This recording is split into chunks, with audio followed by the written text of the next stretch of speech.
estamos hoy con el sexto encuentro, en el cual vamos a ver el capítulo 4, que se llama Justicia, Democracia y Ciudadanía, las vías hacia la igualdad, que lo escribió Elena Beltrán Pedreira.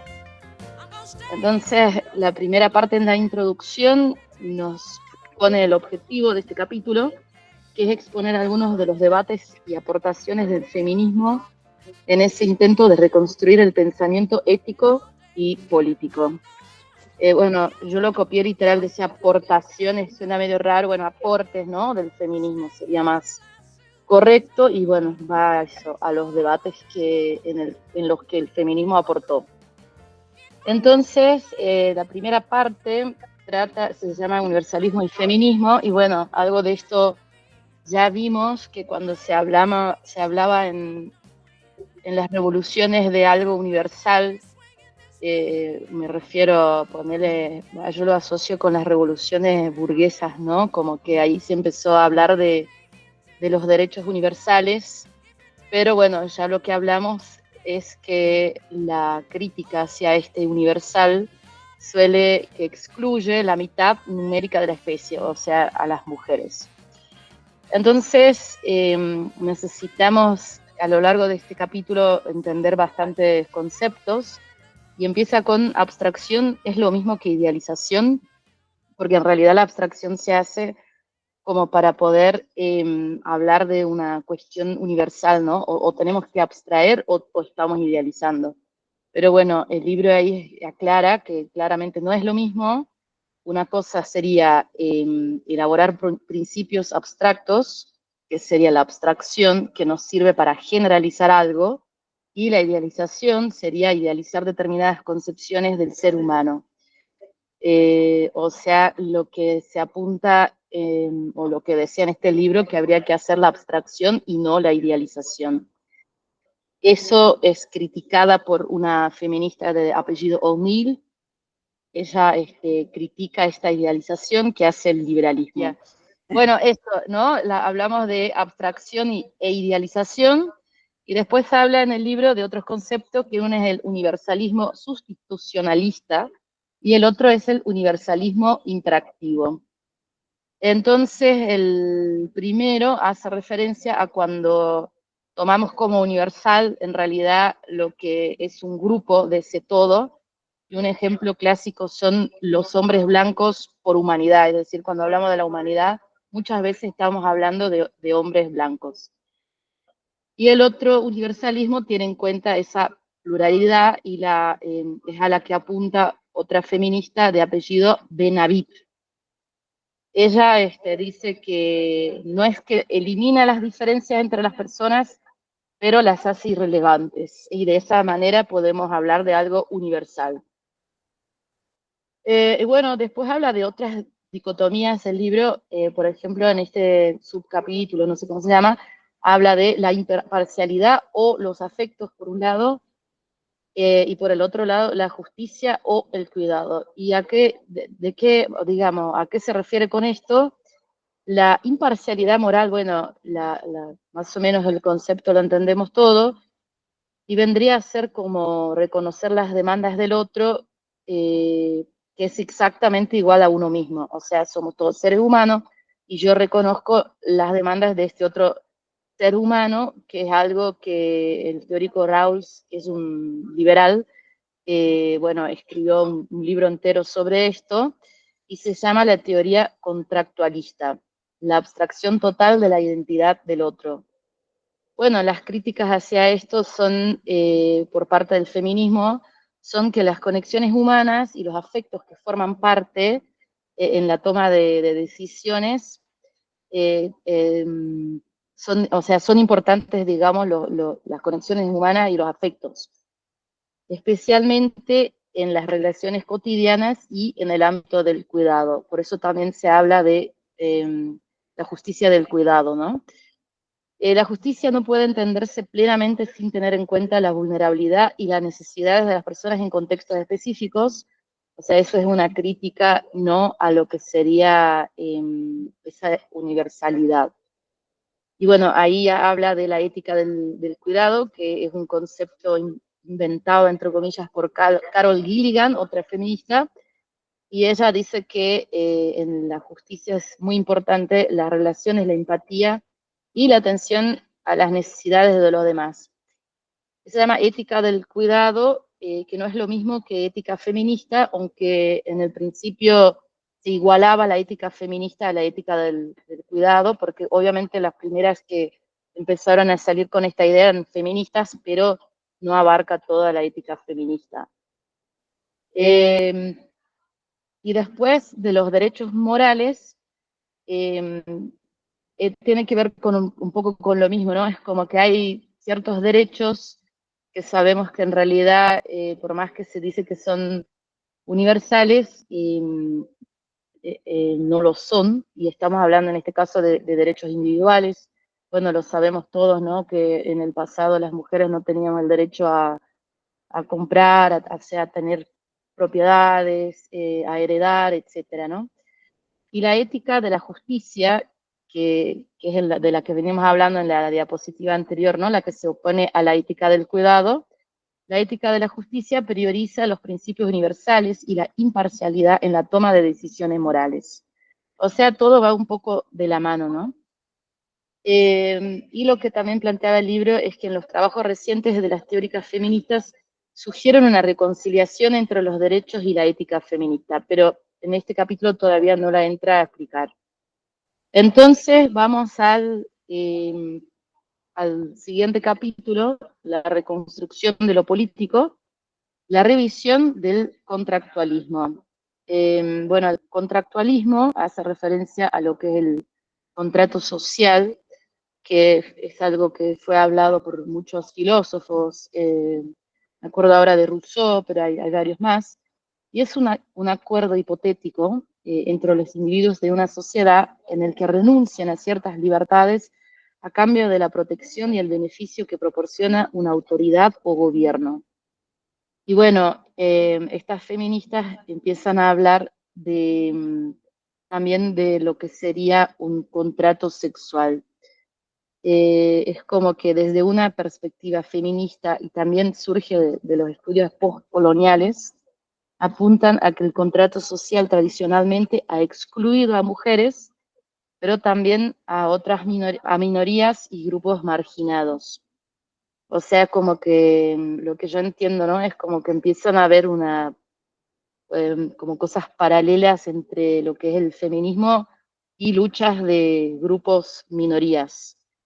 Eh, y bueno, el contrato sexual vendría a ser una interpretación radical de este contrato social, eh, que lo describió por primera vez Carol Pateman en 1988, una feminista, que ella decía que, bueno, lo que acabamos de decir, ¿no? Que el contrato social excluía a las mujeres, pero que también en realidad lo que ella decía era que había un contrato por debajo de este contrato social, que es el contrato sexual, que regula las relaciones sexuales y de género en la sociedad, que es lo que más o menos a lo largo de lo que venimos leyendo, venimos viendo, ¿no? Que siempre en las sociedades lo que se intenta es regular el comportamiento sexual de las mujeres.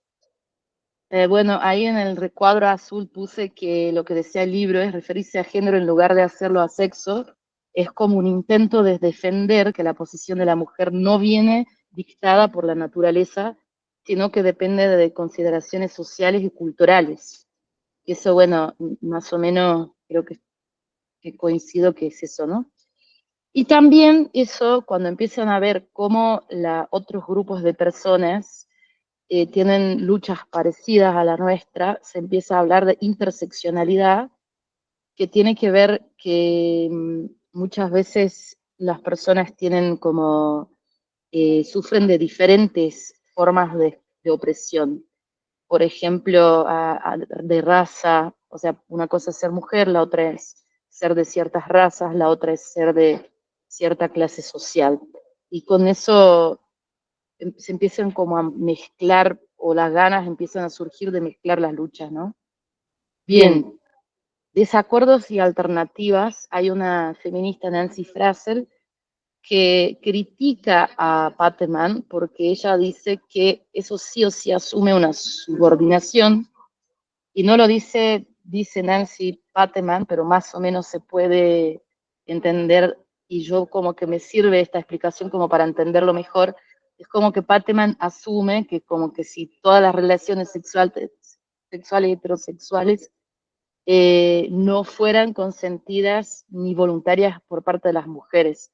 Entonces Fraser critica esto de Pateman, digamos. Lo que sí surge de todo el trabajo de Pateman es como que ella asume que la masculinidad es dominio sexual y la feminidad es sujeción sexual, como no habría otra opción, digamos. Y también surge Susan Moller-Okin, que ella lo que dice es que, bueno, ¿cuál otra forma podemos tomar entonces como para organizar la vida social? Como que ella dice que sí o sí necesitamos la idea de un contrato y también la idea de una libertad individual. Aparte dice que Pateman no ofrece ninguna alternativa a lo que critica, ¿no? Que es un poco un clásico. Bien, pasamos al capítulo 3, los problemas de la esfera privada y la irrelevancia pública de lo doméstico. Bueno, de nuevo en el libro empieza a discutir qué es lo privado, porque hay como diferentes formas de definirlo. Entonces no es solo lo doméstico, también tiene que ver con la privacidad, entonces empieza a complicar todo eso.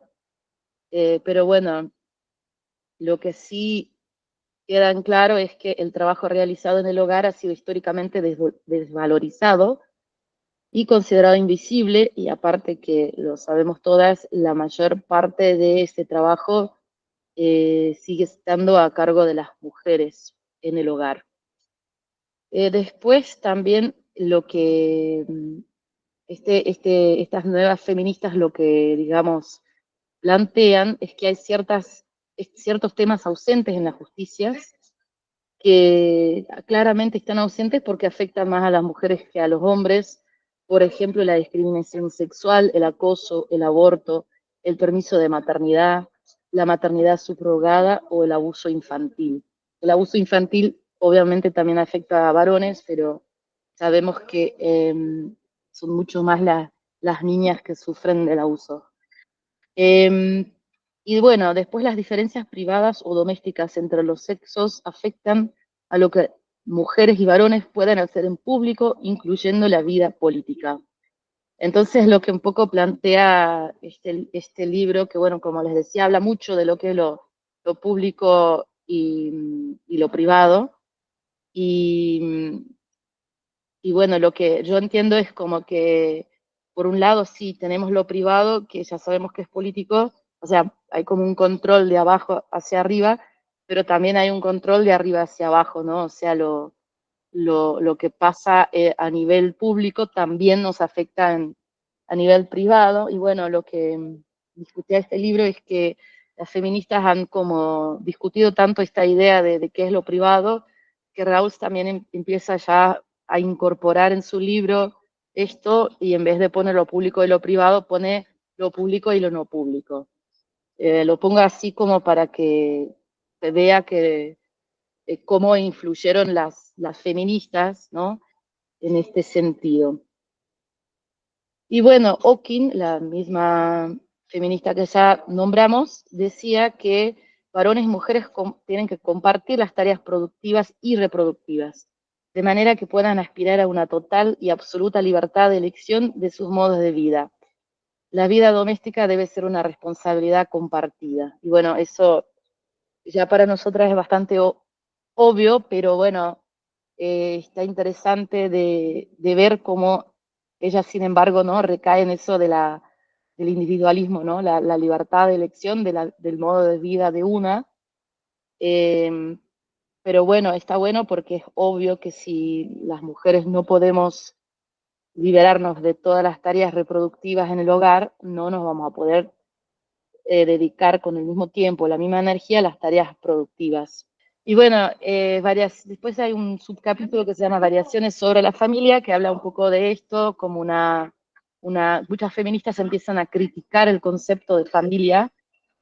Y por ejemplo, hay una Jung que está a favor de la eliminación del matrimonio, porque ella considera que eso sí es como una, o sea, algo malo, para decirlo de una manera sencilla, para la mujer, y además solamente sirve para traspasar bienes materiales, entonces de verdad no nos sirve para mucho.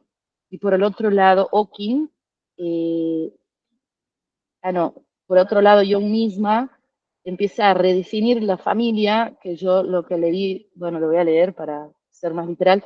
La familia se trata de gente que vive junta y que comparte una serie de recursos necesarios para su vida y comodidad, que se comprometen además a cuidarse y atender sus necesidades físicas y emocionales de la mejor manera posible en una relación a largo plazo.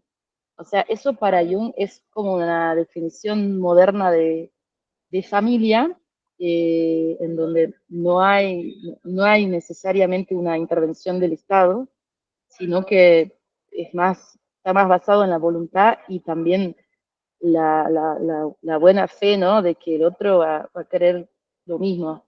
Entonces, para mí, esta es una definición bastante idealista, que no sé si realmente sirve por decirlo de alguna manera.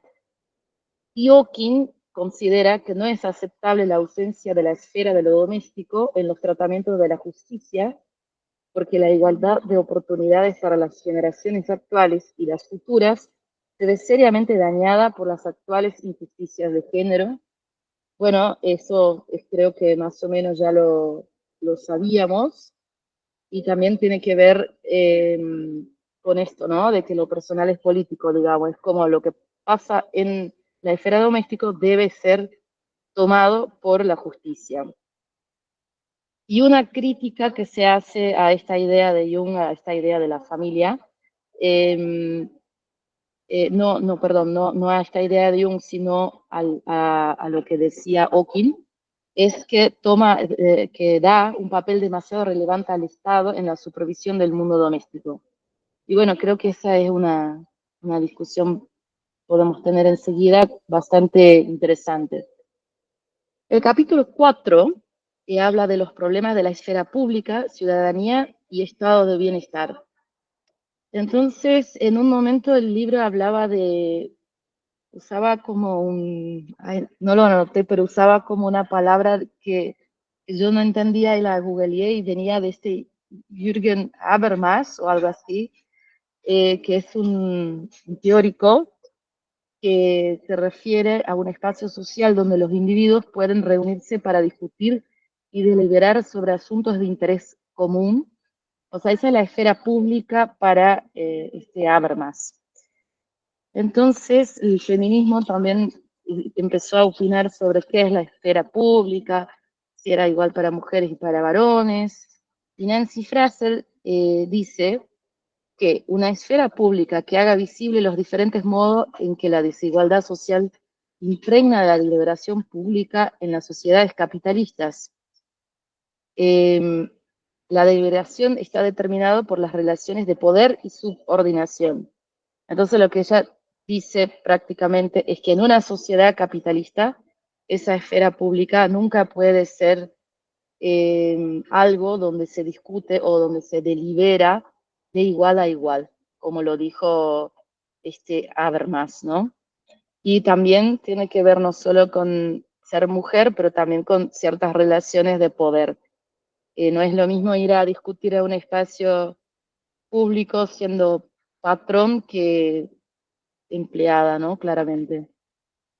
Bueno, y sobre el estado de bienestar es como un concepto que, bueno, puse a la definición porque me parece que es un concepto que todos más o menos entendemos, pero tiene algo de vago, ¿no? Dice, un modelo de organización social y económica en el cual el Estado asume un papel activo en la protección y promoción del bienestar de sus ciudadanos. Bueno, esto incluye la provisión de servicios sociales, la regulación de la economía y la redistribución de recursos para reducir desigualdades. Bueno, generalmente los estados de bienestar, no sé, a mí me suena como algo muy, muy vago. Pero bueno, si usamos esta definición que está en azul, más o menos vamos a poder entender em, lo que le pasaba a las mujeres dentro de este modelo del estado de bienestar. Y para las mujeres lo que pasaba era que o eran amas de casa o tenían independencia económica y de esta forma se transformaban en ciudadanos de pleno derecho. No había como mucho juego, como ya dije anteriormente, para dedicarse a las dos cosas. Entonces eso empieza a ser una discusión importante en el feminismo, además de que el divorcio señalaron como una fuente de la feminización de la pobreza. Eso también, acuérdense del capítulo donde hablamos del matrimonio, que era algo que ya algunas feministas habían dicho, que había que como anular el matrimonio. Y una de las razones es esta, porque en el divorcio la mujer muchas veces se queda como empobrecida y tanto así que es una de las principales fuentes de la feminización de la pobreza. Después hay unas feministas que se llaman maternalistas, de mater de madre, que decían que las mujeres merecen un salario cuando ejercen como madres. Y eso también me dejó pensando profundamente esa idea, ¿no? Sin llegar a una conclusión. Y bueno, una de las críticas, que es como muy, estas críticas son casi graciosas, ¿no? Porque una de las críticas de los conservadores vendría a ser como, ay, no, pero si le damos un sueldo, no van a tener responsabilidad personal o cualquiera de esas cosas, y me suena mucho a lo que dicen hasta hoy en día, ¿no? De la mamá luchona, por ahí lo dicen o sea, despectivamente, o le dicen, se embarazan para cobrar un plan, eso, ¿no? A todo eso.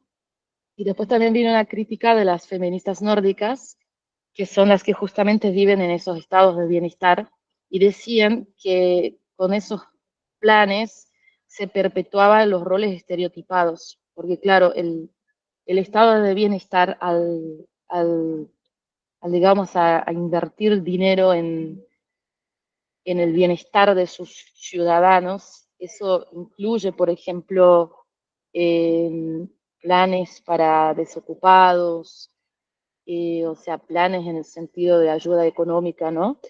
También ayuda económica cuando hay un bebé, digamos, un nacimiento. Entonces las feministas nórdicas, que encima aprovechaba ese sistema, empezaron a decir, no, pero el Estado no está perpetuando los roles de estereotipados de género, ¿no? Que bueno, ahí tengo mis pensamientos, pero los vamos a dejar para el debate después. Eh, entonces, esto también se repite un poco, ¿no? Pero los atributos de la ciudadanía en los estados de bienestar, los ciudadanos tienen derechos civiles, derechos políticos y derechos sociales. Y bueno, ya hablamos de esto, que nunca fue igual esto para hombres y mujeres. Por eso también se habla de un modelo de ciudadanía masculino, eh, porque ya sabemos que las mujeres no votaban, no tenían ciertos derechos políticos, derechos civiles, como dije, tampoco no podían ser propietarias, y bueno, de los derechos sociales, ni hablar, que son múltiples. Y bueno, a lo que apunta Jung es a una ciudadanía diferenciada. ¿Qué será eso?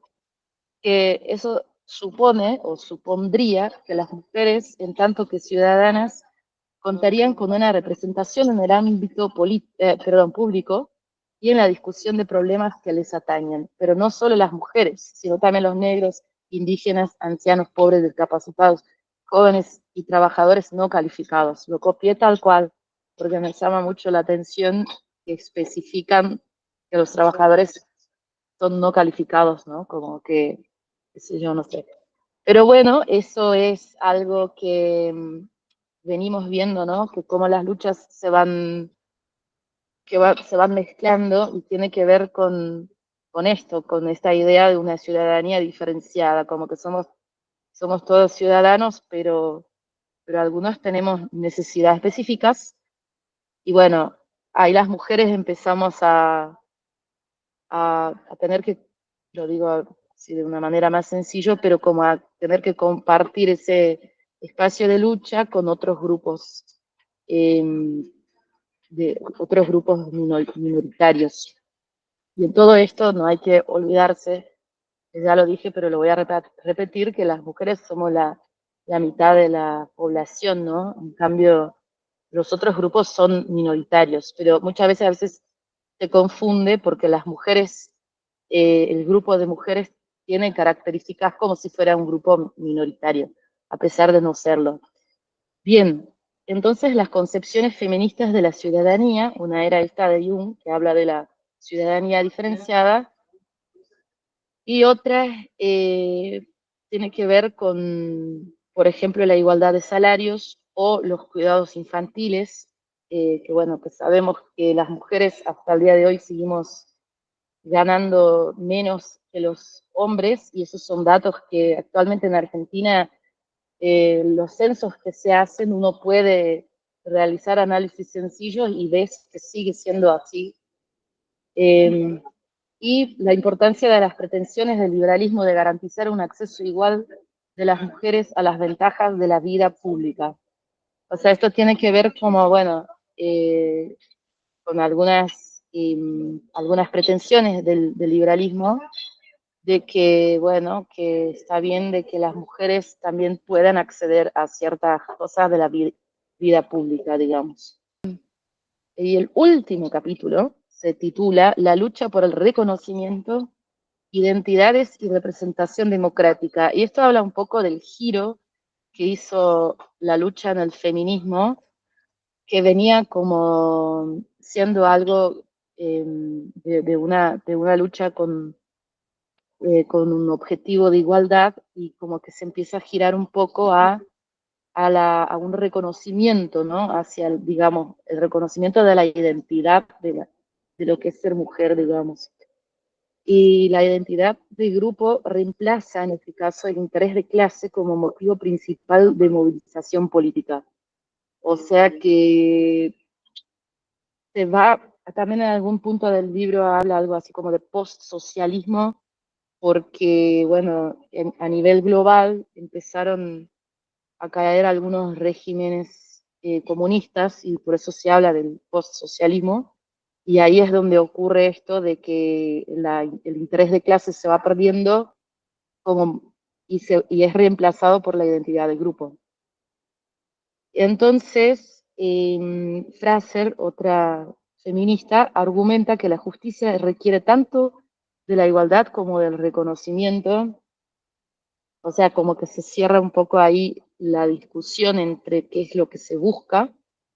Después el capítulo 5.2 plantea a las mujeres como grupo diferenciado y habla un poco de eh, como que de lo mismo, ¿no? Como que se dejó de luchar, de luchar por la igualdad, y se empezó a investigar, no sé, por ejemplo, las mujeres indígenas o la identidad marrón. Hay un montón de ejemplos que llegan, que llegan hasta nuestros días con estas ideas, ¿no?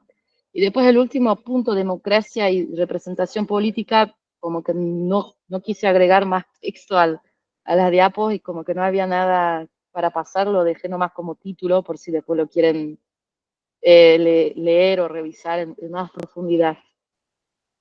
Ah, este era el último capítulo, perdón, el 6.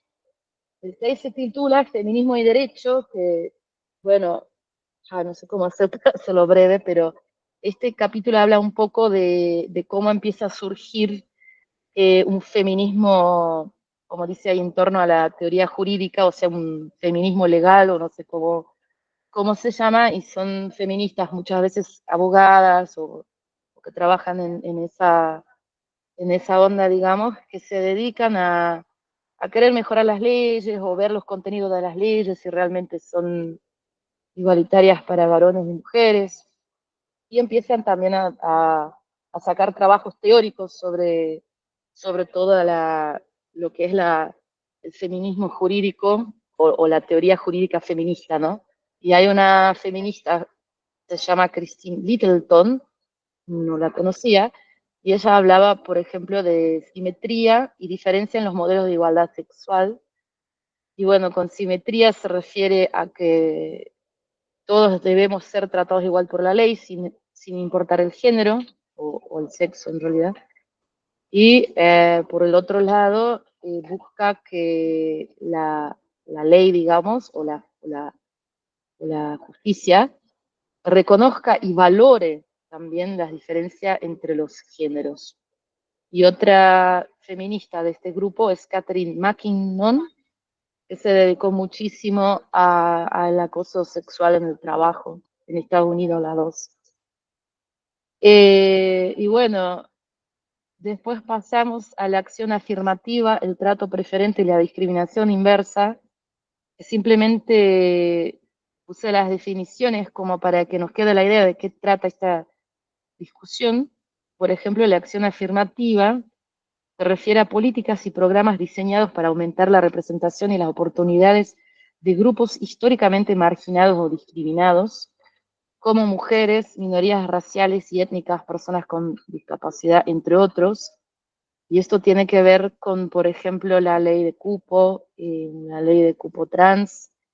No sé si en algunos países también existen, por ejemplo, ventajas en el tema de impuestos cuando contratas a una persona con discapacidad, no sé si en Argentina. Y bueno, después esto también, esta idea de hacer, digamos, mecanismos legales para promover que se ingresen ciertos grupos eh, como las mujeres, o sea, grupos marginados, también trae lo que algunos dicen como el trato preferente, ¿no? Como que dice, se refiere a la práctica de dar ventajas o preferencias a ciertos grupos en proceso de selección, ya sea en el ámbito laboral, educativo, de servicios, eh, que tiene que ver con esto mismo, ¿no? Como que empezaron a surgir estas leyes de, de cupo y bueno, ya empezaron a criticar y a decir que bueno, que eso era un trato preferente e incluso se llegó a llamar la discriminación inversa, eh, que digamos que tiene que ver como que empiezan a decir que en vez de las mujeres los hombres son discriminados, ¿no? Hay algunas veces uno que anda en las redes sociales se va a encontrar con grupos de, de hombres que dicen que ahora los discriminados son ellos. O sea, es totalmente ridículo, pero bueno, es algo que está en discusión, ¿no? Y que surge a partir de esta lucha, de esos cambios en la ley. Por ejemplo, acá en Jujuy está la ley del cupo femenino en los espectáculos musicales, pero es un poco triste porque no se puede cumplir porque no alcanza a haber artistas femeninas suficiente y aparte, y obviamente eso tiene que ver con que el problema es mucho más de fondo que cambiar la ley o que inventar esta nueva ley de cupo.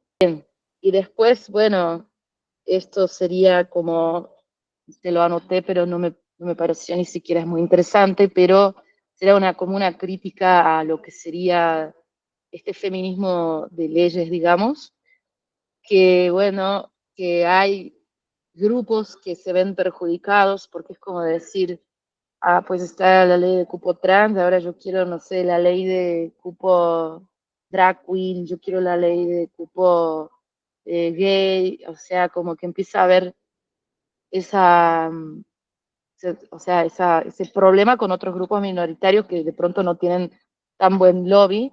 Y lo que decía también el libro es que, bueno, las personas que entran a trabajar en algún lugar por el cupo femenino pueden dudar de su capacidad y logros y también pueden verse estigmatizados o estigmatizadas.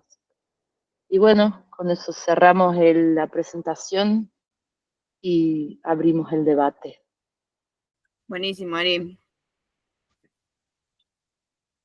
Gran síntesis.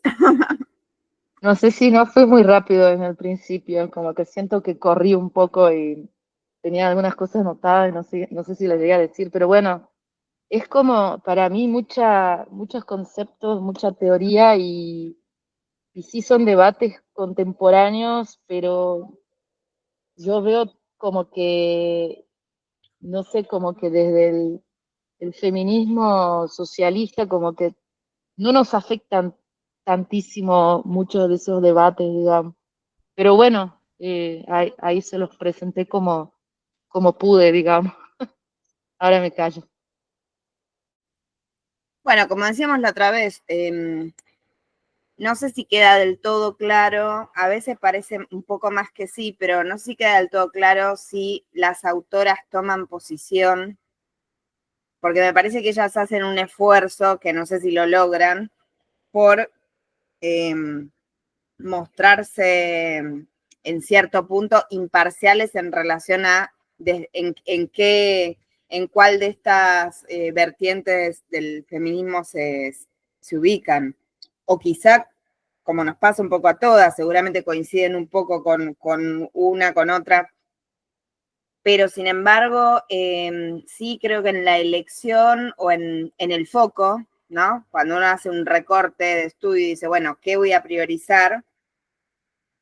Quizás acá es donde más se observa la posición de las autoras en relación a que podría resolverse, ahí está lo que decías vos, socialistas, a mí me pasa, o sea, como si pudiese resolverse en el marco de un sistema democrático burgués o de un sistema capitalista no democrático, pero entiendo que democrático burgués porque hablan del aparato jurídico, el problema de la desigualdad, en este caso, de la subordinación que sufrimos las mujeres, pero además de la otra desigualdad fundamental que es la de clase. Y vos podés tener una constitución, una ley que diga somos todos iguales ante la ley, eh, pero después vos tenés un sistema capitalista que está basado en que se produce la riqueza con determinadas relaciones sociales de producción, donde un puñado son los propietarios de los medios para producir la riqueza en todo el mundo y todo el resto estamos obligados a vender como clase obrera, mujeres y varones, los obreros, nuestra fuerza de trabajo. Y eso por más ley que haya, que venga a postular que todos somos iguales, ante la ley tenemos igualdad de oportunidades, en verdad ya nos ubica por default a los que no tenemos los medios para producir la riqueza, no somos propietarios en una situación de desigualdad que es crónica a menos que seas burgués. Entonces me parece que en ese sentido tanto lo que ocurre con la clase obrera en general, también con los varones, con respecto a las legislaciones, con esto no estoy menospreciando los logros históricos de conseguir leyes. A ver, pienso esto y soy una de las que estuvo peleando por la aprobación de la ley del aborto. Digo, me parece que son logros sumamente importantes, pero quiero decir que cuando lo analizás como sistema social tiene una limitación y es que dependiendo de a qué clase social perteneces, vas a tener esos logros van a ser verdaderamente efectivos o en muchos casos una formalidad. Eso es lo que...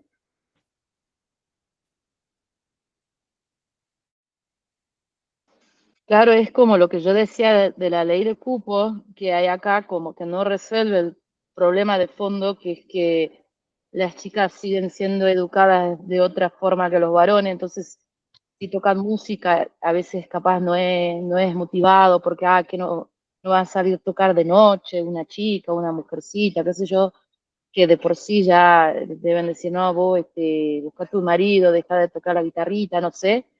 Y la otra que, bueno, o sea, el acceso a poder aprender a hacer música, digamos, y no sé qué más iba a decir, pero bueno, creo que en varios ejemplos en el libro es como que queda obvio que no alcanza todo lo que se está haciendo. Ah, eso te iba a decir, que para que este sistema de cupos deje, o sea, no funciona porque no hay mujeres, y para que haya mujeres tiene que cambiar algo mucho más profundo que una simple ley que diga, pongan por lo menos el 30% de mujer o 40, no sé, no me acuerdo exactamente cuál es el porcentaje, que encima no lo cumplen, o sea, no lo cumplen ni los municipios de acá. Vos decís, pero es tu propia ley, hermano, o sea, y es que muchas veces no encuentran tampoco artistas femeninas, ¿no?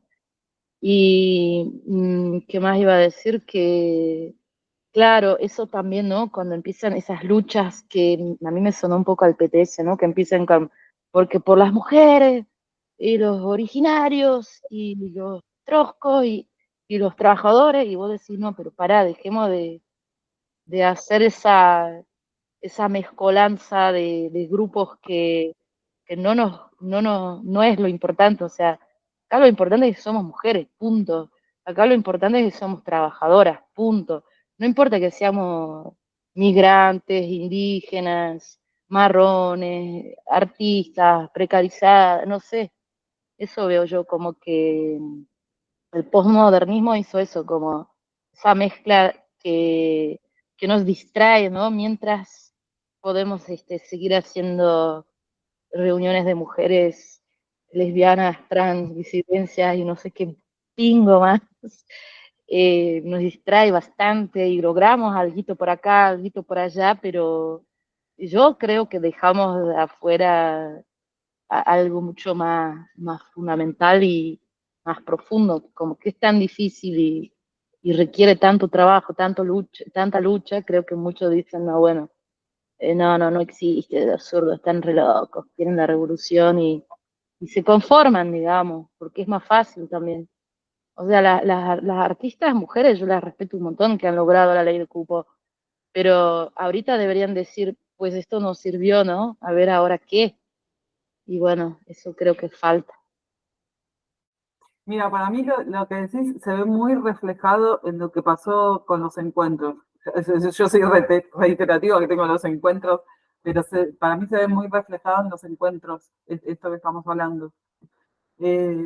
Cada vez fragmentar más las problemáticas de las mujeres hasta llegar a anularlas totalmente.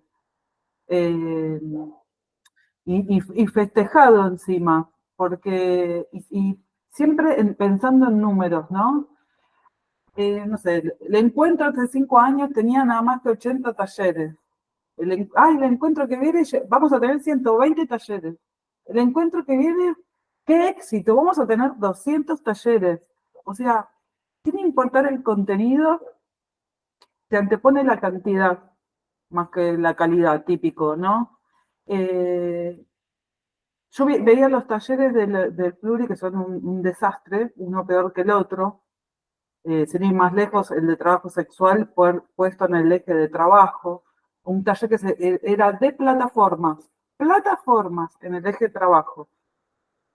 Y me enteré, por ejemplo, que hubo un taller autoconvocado de madres protectoras, víctimas de violencia vicaria. Fue un autoconvocado. No las dejaron leer las conclusiones en el cierre. Y eso es una problemática específicamente de las mujeres. Están eso, eliminando las problemáticas de las mujeres, entreteniéndonos con cosas que no tienen nada que ver con nosotras.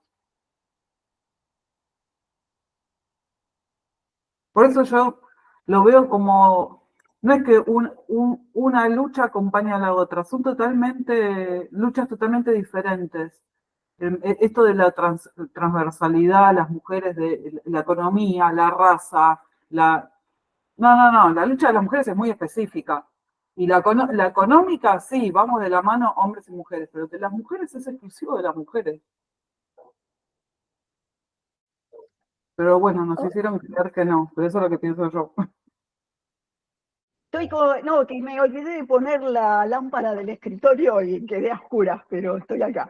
¿Qué te iba a decir? Yo creo que, bueno, que estamos hablando de dos sistemas que son paralelos, coexisten y atienden a dos problemáticas específicas un poco diferentes y no tanto, claro. porque los dos tienen que ver con el sistema de opresión, concretamente, nada más que se dan en planos diferentes. El tema es, a ver, ¿cómo explico? Yo creo que la cuestión de las mujeres, obviamente siendo feminista, para mí es específica y creo que y en mi caso particular, además, excluyente de los partidos políticos. No necesariamente para todo el mundo lo mismo. Yo descreo de los partidos políticos y descreo, por lo tanto, de que a partir de una lucha de clases se solucione el problema de las mujeres. Es un absurdo, eso no existió nunca ni existe, porque creo que todavía el eje fundamental de lo que es la opresión de las mujeres sigue invisibilizado. No está claro de qué se trata, no se habla, no se difunde, y creo que desde ahí vamos a seguir siempre en el problema. Creo de todas maneras que lo que hicieron las mujeres estas, primero ante todo, tu síntesis maravillosa, es decir, yo el capítulo al principio me recontraburrió, no lo podía leer, me costó mucho y lo pasé de largo, pero lograste una síntesis perfecta, creo, por lo menos hasta donde lo que yo entendí, maravillosa. Y creo que lo que ellas tratan de hacer es más que tomar, no sé si quieren tomar o no una posición las autoras, lo que sí tratan de hacer un análisis exhaustivo, diría yo, y para mí, por lo tanto, aburrido, no me gustan los análisis tan exhaustivos, prefiero más de posición y más concretos, y de hacer un raconto histórico de lo que fueron los lineamientos del pensamiento de las teorías feministas desde el momento que lo tomaron hasta la fecha, ¿no? Hasta la fecha que están tomando. Y creo que eso es lo que hace que por momentos parezca ambivalente lo que ellas plantean, porque no es que lo plantean, sino que referencian a las diferentes formas que fue tomando las teorías feministas a lo largo de este tiempo y cómo fueron fluctuando según problemáticas específicas, y yo diría muchas veces según financiadoras del exterior a las pensadoras de determinados lugares, sobre todo latinoamericanos, que fueron haciendo que tomaran posturas ideológicas, no exactamente las que venían tomando, sino que se fueran hacia otros lugares. Y en ese sentido, creo que a mí lo que me pone nerviosa es que creo que analizar este capítulo que resumió recién Erika es como que para mí discutirlo y a fondo nos llevaría días, porque hay frases enteras para discutir la frase a su mínima expresión. Y entonces me resulta muy complejo como tratar de llegar a una síntesis como la que ella tuvo de algunos puntos, y es muy, muy complejo, porque además, aun cuando vos tomás, por ejemplo, esto del tema de las discriminaciones, ¿no? De la discriminación positiva o inversa, es complejo porque no basta, sí, claro, con que se establezca una ley, una legislación o una obligatoriedad para que sirva. Hace falta, como dice ella, que existan las artistas mujeres para poder cubrir esos cupos que se generan. Y eso se generó precisamente como se generó en su momento los cupos en los partidos políticos y en las candidaturas a los cargos presidenciales o legislativos, porque los varones excluían completamente a las mujeres que sí podían acceder a esos puestos. Entonces hay como una dinámica que de pronto se pierde en los análisis generales, que es cómo fueron sucediendo las cosas en el detalle, porque es imposible tomar el detalle de todo lo que queremos hablar para hacer ese tipo de estudios tan amplios, ¿no? Entonces perdés el detalle que es ese, el detalle que las mujeres discriminadas, aún teniendo capacidades, conocimientos y posibilidades de ejercer cargos en la vida pública, eran discriminadas por los varones y segregadas. Y allí fue donde se metieron los cupos en distintas áreas para lograr evitar eso, pero sí carece de fuerza si vos no tenés la conciencia, si al mismo tiempo no se va haciendo el trabajo de toma de conciencia en las mujeres. Creo que para mí sigue siendo un eje del feminismo, más allá de los logros en el plano de lo público, es los logros hacia el interior de las mujeres, o sea, la toma de conciencia como eje fundamental. Y creo que la toma de conciencia no es muy fácil acceder a través de lecturas, sino que me parece que es más fácil a través del autoconocimiento y de la crítica del proceso personal de nuestras vivencias concretas. Las condiciones concretas de existencia de cada una es lo que creo que conlleva más fácilmente una toma de conciencia. Bueno, un poco eso. Puedo estar 3 horas con este tema, así dejo aquí. Tenemos tiempo, Marta. Ah, mentira. No, eso, que me olvidé de contestarle eso a Priscila cuando preguntó eso de que si las autoras toman una posición, que es lo que dijo Marta, que yo creo que tampoco es como que ellas tratan de explicar todo lo que hay. Y claro, es un montón y este capítulo sí fue bien, bien denso, pero sí, para mí se nota un poquitito como que al menos es mi interpretación, ¿no? Pero así como muy sutil, que sí creen en el estado de bienestar, o sea, estas autoras sí creo que creen que ese tipo de estado va a resolver los problemas y que ya el socialismo ya fue. Es la sensación que me da a mí de estas autoras, pero sí, en un principio están como nomás contando lo que hay sin tomar, sin opinar, no opinan. Y, y no sé, eso nada más.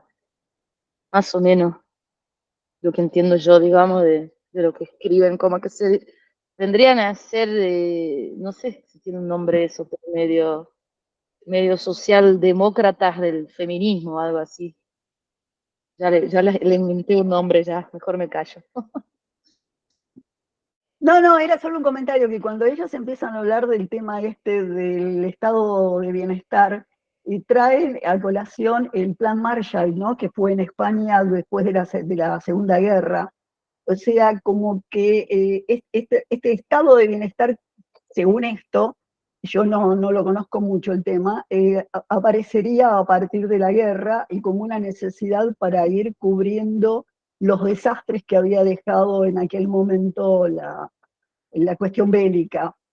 Entonces, por ahí, bueno, un Estado que se gesta como para suplir o ayudar con las carencias totales en que estaba metido de pronto el sistema, ¿no?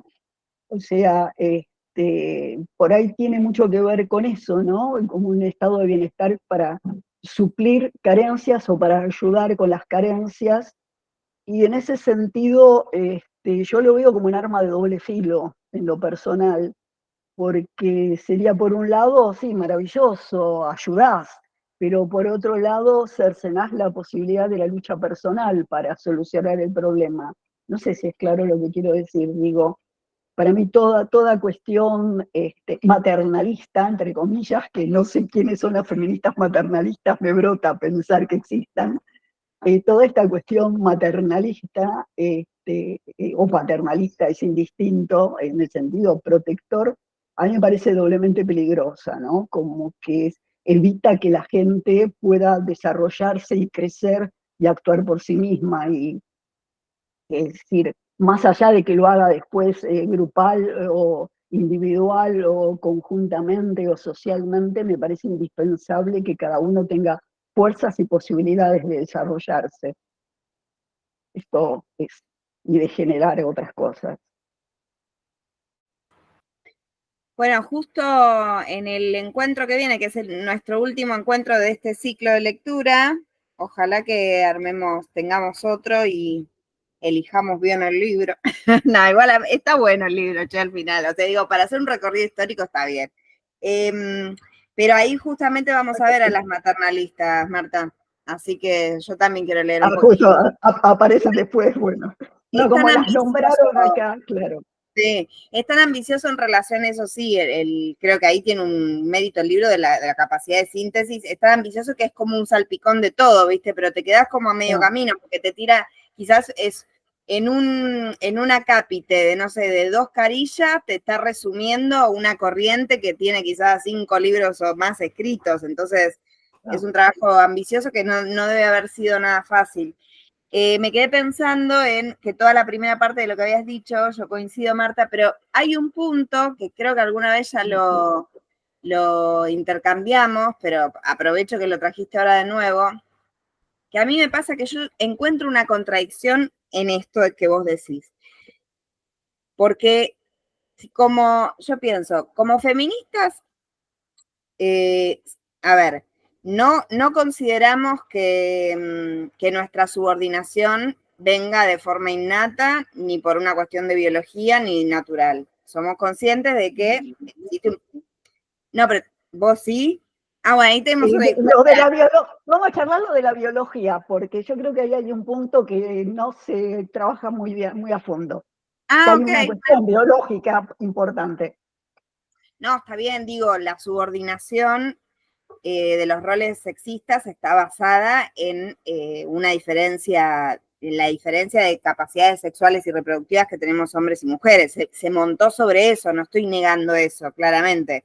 Pero lo que digo es que esa diferencia biológica no justifica nuestra subordinación. O sea, no es que nosotras, pero es que si la justifica no hay posibilidad de liberación para las mujeres, porque estamos condenadas, si es algo determinado biológicamente, no tenemos posibilidad de liberarnos, porque nuestra biología no se puede modificar. Bueno, pero espera, no te quiero, porque ahora vos me decís que con lo que no, que ya sé que ahí tenemos un punto y no vamos a coincidir, pero entonces no hablo en plural, digo yo creo esto, entonces, pero veo esto es lo que yo veo como una contradicción. Si entiendo que como feminista hay determinaciones sociales, porque estamos en un sistema social. Yo pienso, no solo acá, pienso, aunque estoy totalmente de acuerdo con lo que señala cada una y lo remarcamos todo el tiempo, la lucha del feminismo es una lucha específica, yo no creo, y eso lo planteamos cuando lo estudiamos en los otros capítulos, yo no creo que por el socialismo por default lograría finalizar con el patriarcado. Por eso tiene que existir el feminismo y el sujeto político del feminismo somos las mujeres, específicamente las mujeres, y es una causa específica, independientemente de que algunas de esas mujeres además podamos pelear por el socialismo o por otros sistemas sociales o por lo que fuera. Yo coincido en que es una causa específica. Ahora bien, encuentro una coincidencia en esto. Tanto el hecho de ser, en este caso, por ejemplo, formar parte de la clase obrera o clase trabajadora, como uno le quiera llamar, o no, o formar parte de la clase burguesa o de la clase que tiene los medios de producción, esos son determinaciones sociales que vienen de que vivimos en un sistema social donde hay determinadas relaciones sociales y eso genera una determinación social. Quiero decir, eso no es algo que se imparte desde adentro o de forma individual o singular de cada uno. Y lo mismo veo en el feminismo, ¿en qué sentido? En que nosotras tenemos un lugar subordinado, no porque nosotras individualmente queremos tener un lugar subordinado, sino que hay un sistema social, que en este caso es el patriarcado, que genera que nosotras, por el hecho de ser mujeres, socialmente tengamos un lugar subordinado, independientemente después de las posibilidades de maniobra que cada una de nosotras como mujeres, y sin lugar a dudas que a eso aporta un montón el trabajo y la labor de formar parte, de pelear o de luchar en un movimiento feminista y de estudiar, formarse y de tomar conciencia de nuestra subordinación, no tengo duda de que eso te da un margen de acción, de maniobra súper valioso para combatir aspectos del patriarcado en la vida particular de cada una y con el entorno en el que una se mueve. Pero si yo entiendo que las causas de mi subordinación por el hecho de ser mujer son sociales, no veo la forma de que esas causas se destruyan de manera individual, personal, partiendo de uno mismo. No veo otra forma que, primero, aspirar a tomar el poder en el sentido de que si yo entiendo que esto está determinado, esta subordinación se determina socialmente, y vivimos en un mundo en el que no es que todos somos iguales, sino que hay un sector minoritario que por ser los propietarios de los medios de producción son los que detentan en ese sentido, el poder en este sistema social en el que vivimos, y después todo el resto que no tenemos esa igualdad de condiciones. Y en ese sentido, las mujeres creo que también tenemos que aspirar al poder desde el punto de vista de liberación del feminismo como mujeres, porque lo que nos ubica en una posición subordinada es precisamente una determinación social. Entonces, cuando vos decís que, si no entendí mal, como que la forma de modificar esto es como la autoconciencia o desde lo personal, individual de cada uno, yo no desvalorizo eso en la vida cotidiana de cada una como mujer feminista, obvio que me parece súper válido, como contaban, no sé, cuando vos vas caminando por la calle y un chabón te dice algo y entonces una salta dice algo, le pone los puntos a este, al otro, o en su ámbito doméstico, en su ámbito laboral. Pero no creo que eso sea, no solo no creo, o sea, sí, no estoy de acuerdo con que eso solo, si no hacemos una lucha colectiva en la que como mujeres organizadas aspiremos a la toma del poder, vaya a terminar con nuestra subordinación. Ese es un punto en el que, si yo te estoy entendiendo bien tu planteo, no coincido ahí. Después todo lo otro que habías dicho coincidía.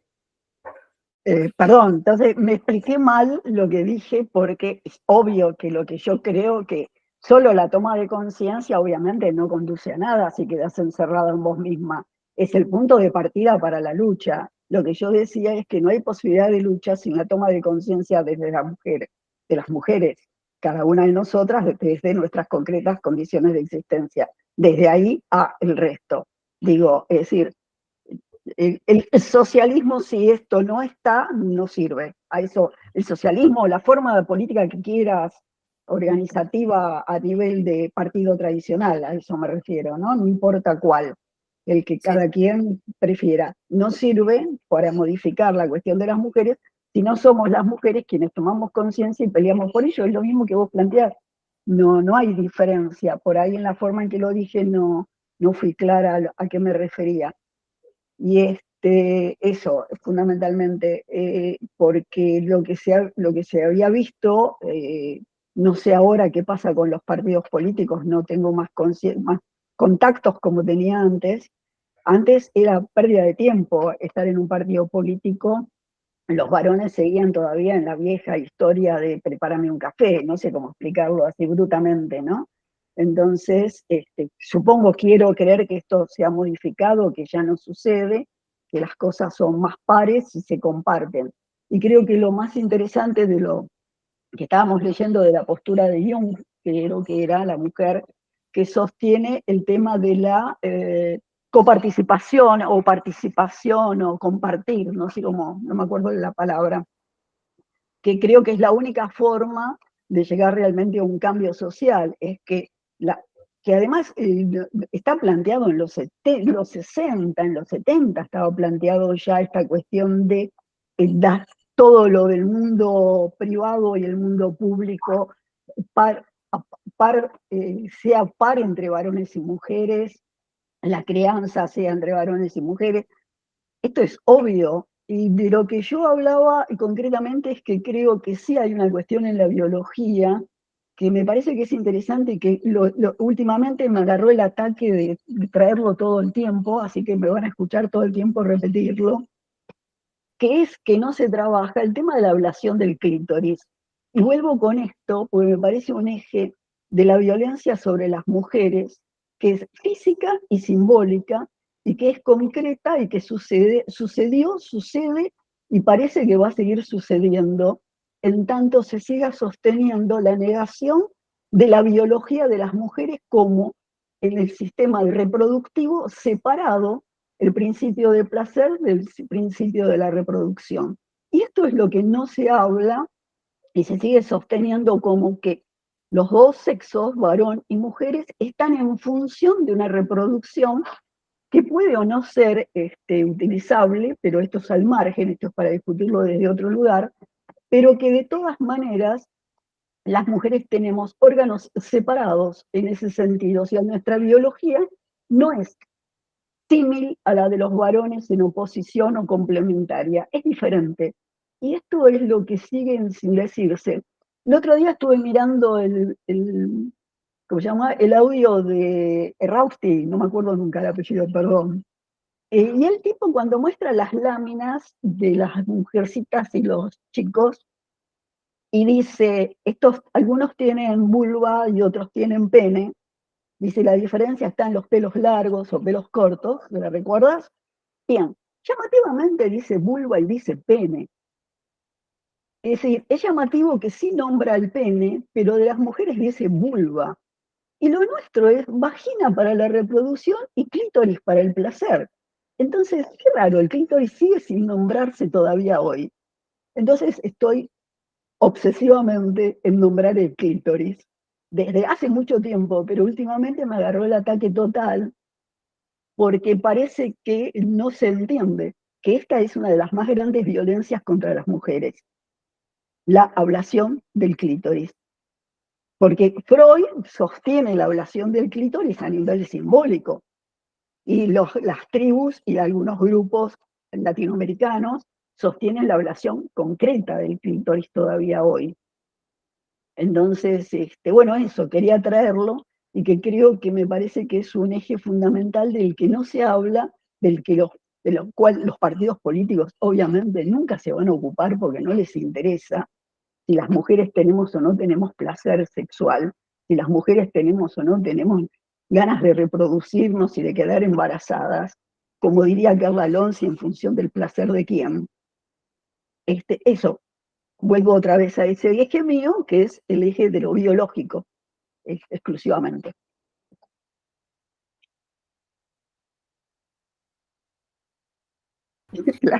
Pasa Perdón. que ahí, pero lo que pasa es que, espera, tengo un montón de puntos. Sí, sí, me imagino. Yo me quedé callada para que yo traiga a hablar, pero es que no puedo. Dale, dale. Pero, primero, para mí ahí hay un tema, esto ya una vez creo que no es verdad, una vez pusimos cuando ahí para mí vos mezclas sexo con sexualidad, porque cuando hacemos la diferenciación de la especie humana es dimórfica y hay dos sexos, mujer-varón, pero después y eso, claro, eso es como chato básico, quiero decir, son dos y no, y creo que lo que entiendo yo que es más acorde a la lucha por nuestra liberación es justamente dejar claro que la pertenencia a uno de los dos sexos no tendría, si no existiera el patriarcado, no tendría que significar absolutamente más nada que eso, que decir, soy hembra humana adulta o soy varón humano adulto. No tendría que decir más nada de nadie que eso. El tema es que para mí la censura en relación al placer sexual, al goce, al placer, a la satisfacción sexual de las mujeres, eso incluye un plano que no es exclusivamente biológico, por eso es que se contiene dentro de la sexualidad, que la sexualidad además no tiene que ver solamente con el erotismo, no pasa exclusivamente por el clítoris y no es exclusivamente genital, entonces hay un millón de formas de erotización y de erotizarse y por eso la sexualidad no se reduce exclusivamente a lo biológico, me parece a mí, porque ahí se ponen en juego toda otra serie de cosas en nuestra constitución como personas, en nuestra constitución psíquica. Pero igual lo otro que te iba a decir, que era lo primero que habías dicho, porque mentí con esto al final, pero era otra cosa que quería decir. No, ya me acordé. Que la otra cosa que pensaba es esto. Yo creo que sigue siendo una bandera, me parece que tiene que seguir siendo siempre, o sea, hasta que logremos la verdadera liberación de todas las mujeres de la humanidad, siempre tiene que seguir siendo una bandera fundamental el acceso absoluto y al verdadero placer sexual y de disfrute de nuestra sexualidad sin censura, sin inhibiciones y demás para todas las mujeres. Pero a mí me parece que yo creo que si bien eso puede persistir, hoy en día yo creo que hay una vuelta para el otro lado en ese sentido, que también se utilizó en favor del patriarcado. ¿En qué sentido? Hoy en día, la cuestión de la que se basó Freud, la sociedad en la que se basó Freud, la época victoriana, con toda la bajada de línea, viste, de la mujer tiene que ser pacata y en el hogar y el sexo en el matrimonio. Me parece que eso hace rato que no es lo hegemónico. Obviamente que siguen existiendo situaciones donde se les exige a las mujeres, pero que sean pacatas, pero me parece que no es lo hegemónico en el mundo occidental. Creo yo que no es lo hegemónico, y precisamente al contrario, lo que yo veo, y teniendo una hija de 9 años, lo veo zarpadamente en las pibas de la primaria, es un empuje a la hipersexualización. Lo que pasa es que esa hipersexualización no está al servicio de la satisfacción y placer de las mujeres, sino que está al servicio de satisfacer y dar placer a los varones desde ya. Pero no hay una bajada de línea de no disfrutemos sexualmente. No hay una bajada de línea de no disfrutemos, está al servicio de los chabones, pero me parece que no es lo hegemónico hoy en día la represión o la censura de la sexualidad femenina, a mí me parece. Y que justamente han encontrado la vuelta de decir, sí, quieren, si hoy en día se reivindica, las mujeres dicen que son feministas porque, ay, soy re feminista porque me encanta coger. O sea, digo, hoy en día está más instalado eso, me parece a mí, socialmente, que lo otro. Pero eso es como, no sé si se entiende el contrapunto porque no lo expresé exactamente como me gustaría, pero bueno. No, está todo bien, pero hay un punto básico que creo que es lo que no se termina de entender a qué me refiero yo. Digo, así como hablamos de que el sexo, hay 2 sexos humanos básicos, que serían macho y hembra, ¿sí? Estamos de acuerdo. Y estamos de acuerdo en que son diferentes. Estamos de acuerdo, hasta acá no tenemos problema. En lo biológico, además, da la casualidad que los varones tienen un pene que tiene, ¿cómo se llama esto? Ahí no me sale, el coso urinario. Bueno, esto es el principio, funciona la reproducción y funciona el placer, todo junto en un solo órgano. ¿Estamos de acuerdo hasta acá? Y en las mujeres, esto en la biología de las mujeres, o sea, de las hembras humanas, están diferenciados la reproducción, que es vaginal, del centro orgásmico, que es clitoridiano, y que es, si bien parte que el capuchón es externo y parte de los pies rodean el primer tercio externo de la vagina. Acá seguimos de acuerdo.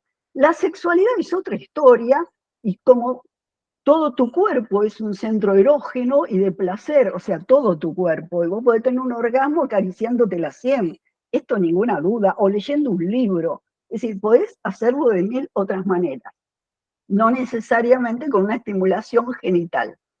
El problema es que nuestra cultura patriarcal y machista, que le hace la evaluación del clítoris física o cultural, considera que el principio hegemónico, no exclusivo, pero sí hegemónico, es el coito.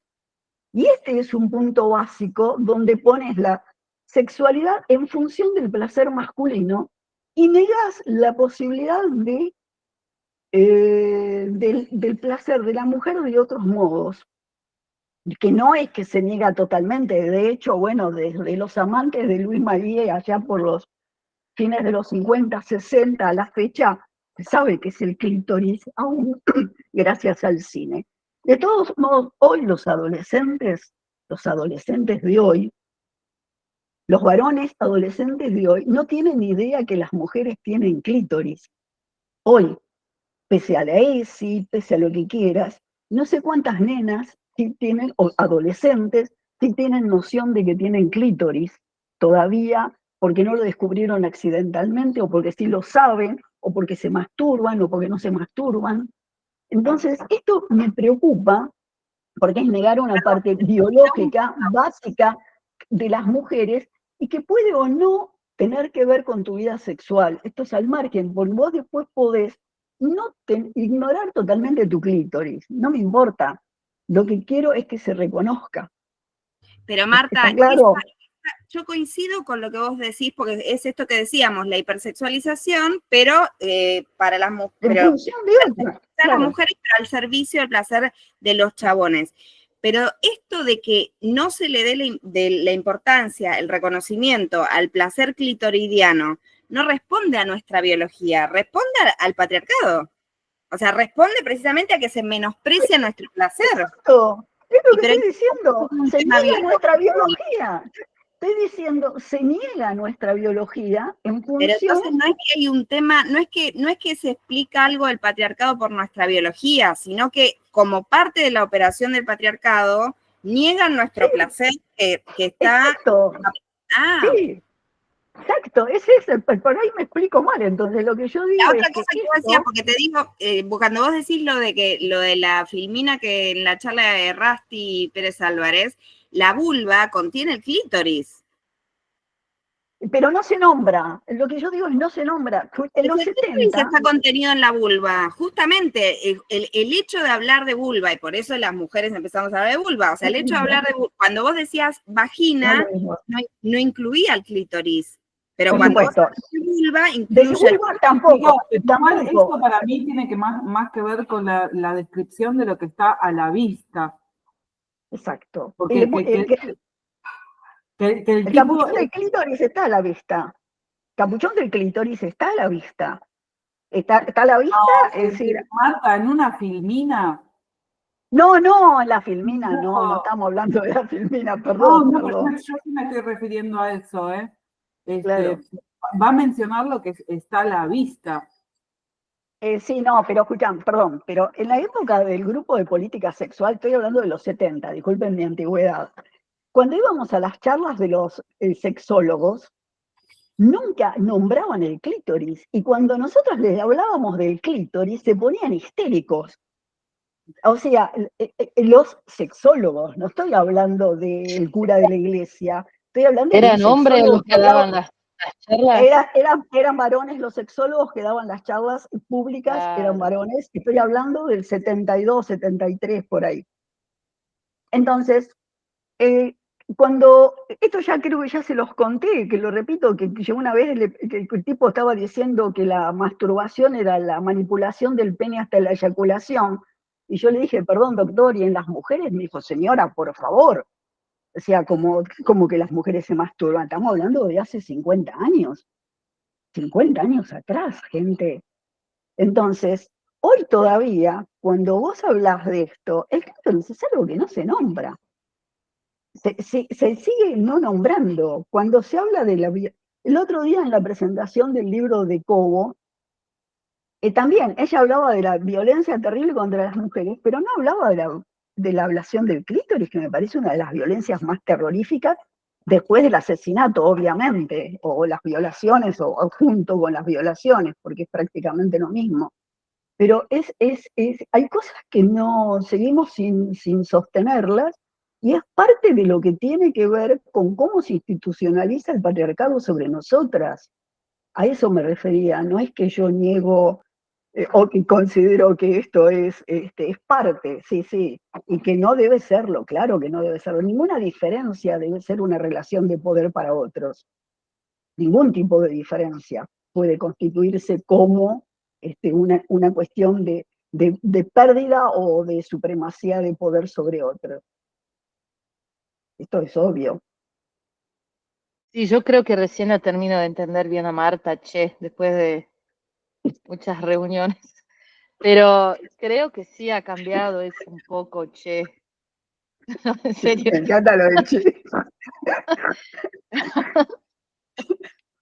Digo, ¿qué tiene con el clítoris esa Marta?